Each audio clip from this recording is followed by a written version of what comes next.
totally share. Okay, cool. Well, so good afternoon, good morning to everyone. Thanks for being here. My name is Francisco Gabriel. I'm a senior technical program manager here at the Arc Jumpstart team. And so today I'll be talking a bit about the updates that we've been doing in the past couple of months.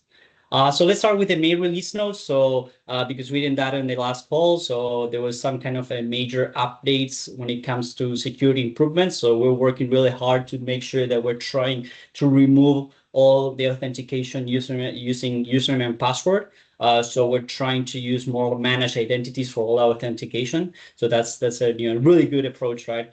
In terms of security, we're also removing all our SaaS tokens when it comes to VHD downloads, and we're gonna keep working on that so that you get those VHDs in a faster way and more secure way. When it comes to HCI box, we also fixed some issues regarding the bootstrapping, right? And there was some missing parameters and some kind of pre-provisioning fixes. And then when it comes to Arc-enabled servers, there was an issue with the connectivity behind proxy. We also fixed that. Then we also have the June release notes, also packed with critical bug fixes and more features. And there, for example, we fixed for HCI box, there was an issue with the high MTU that was causing, kind of a low, let's say, bandwidth on Windows Server.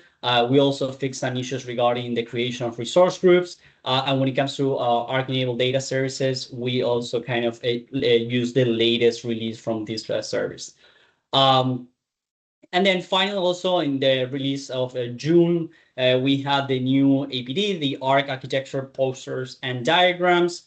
So there's a the new bundle is already published. So there we have a new kind of poster for the Azure Arc Site Manager, for the which will go over a kind of the overview of the public preview. We have a new diagram regarding Azure Arc Resource Bridge, so ARB. And we have one new around the SQL Server enabled by Azure Arc. So just remember, all this is public. You can just go ahead into our Azure Arc Jumpstart website. There, if you go into, you'll see on the top right bar, you have the release notes. And if you go into assets, you're gonna find a link specifically to download all the content, to download all these diagrams. And we're sharing these, right, of course, as a PPT, that you can go ahead and use it directly, or you just can get, the PDF to share.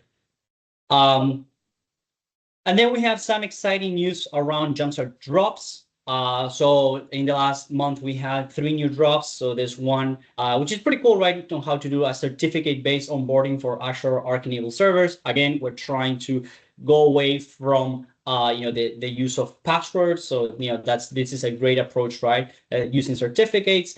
There's one other drop around Azure IoT Operations, AIO, and how to test that using GitHub code spaces.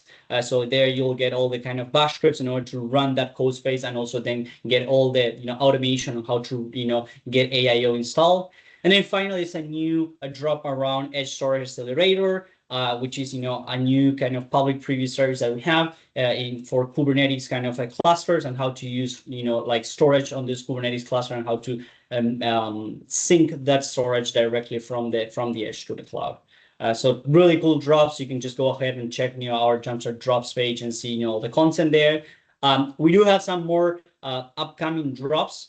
So we're working right now to actually migrate a bit of some scenarios into drops, which will mean we're going to be updating that content and making sure that we're keeping with the latest and greatest.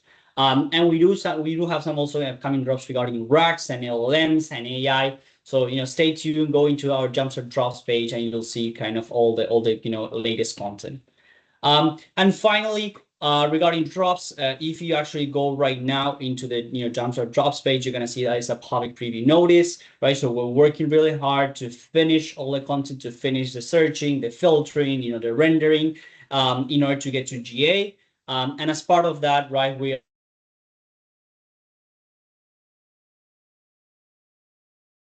what we drops in an easy way. So the idea is that if you have any content out there, right, and you want to create a drop, right, it should be really simple to you to actually submit that content and create a drop based on the bits, the code that you have. So you will go into the Jumpstart drops page. You're gonna go and fill this kind of form, which is pretty cool because you get like a live what is the status of that drop. You can actually see how that drop is gonna look like.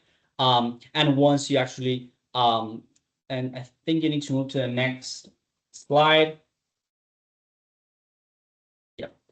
And then, so this is just an example, right, of how you can actually go ahead and fill the form, get that live view. And then if you go to the next slide, Kiana, you'll see, right, like what you can continue doing risk, how you can actually write the documentation of the drop based, right, based on your content and doing it directly through here. So there's no need for GitHub. There's no need for any other technology. You do everything directly through this wizard, and we will automate all the process with all the checks and making sure that we create the appropriate GitHub pull request, and we'll review it and then finally merge it, right? So that it's public, it's public through to all the visitors to our page.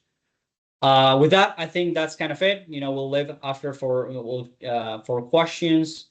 And yeah, thank you so much.